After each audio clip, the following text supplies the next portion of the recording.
Hechos 6, cada uno en su lugar. Se nos presenta un problema de organización que tuvo la iglesia cristiana y ese problema se soluciona con una convocatoria que hacen los 12 discípulos a la congregación. Se busca un grupo para resolver ese problema, se eligen a los 7 diáconos. Como consecuencia de las obras que hacían los diáconos, Esteban tuvo que enfrentar a varios grupos de personas que habían mentido sobre él, lo acusaron de blasfemia y fue llevado al concilio para su juicio. Mientras los cristianos crecían en número, se hizo más difícil el trabajo para los apóstoles. Ya no daba el tiempo para abarcar todas las necesidades de las personas. Por eso empezaron a tener algunas dificultades. Y uno de ellos fue que dejaron de atender, una de las dificultades fue que dejaron de atender a las viudas en la distribución de alimentos. Es por lo que los 12 convocaron a la multitud, se dieron cuenta que su trabajo esencial era la oración, el ministerio de la palabra, la predicación, y que no podían dedicar todo el tiempo para las otras tareas de servir a la comunidad.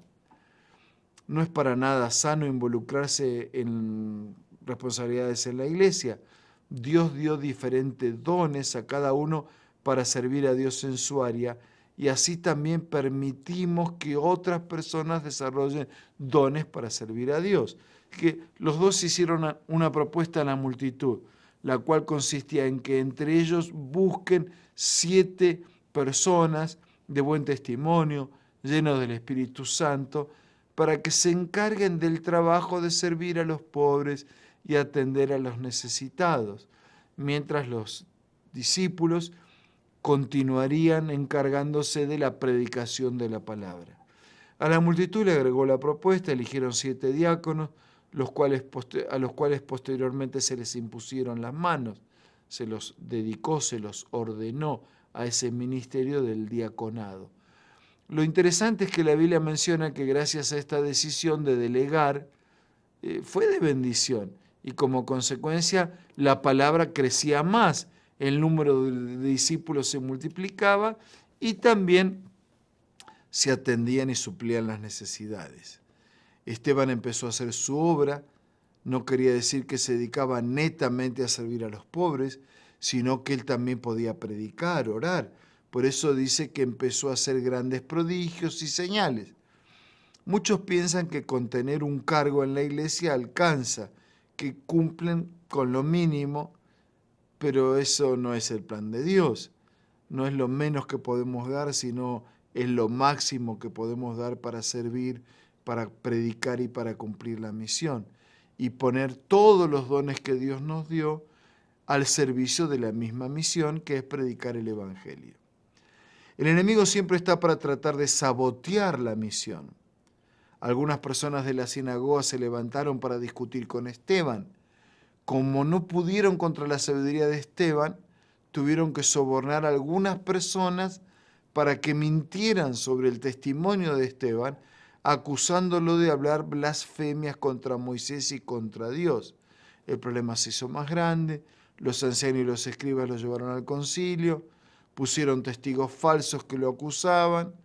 Esteban, sin embargo, estaba con Dios. A tal punto dice que su rostro parecía, por el brillo, por la luz, el rostro de un ángel. Dios da dones diferentes. No somos iguales. Nadie es mejor ni peor. Todos son importantes y necesarios para el Señor. Formamos entre todos el cuerpo de Cristo.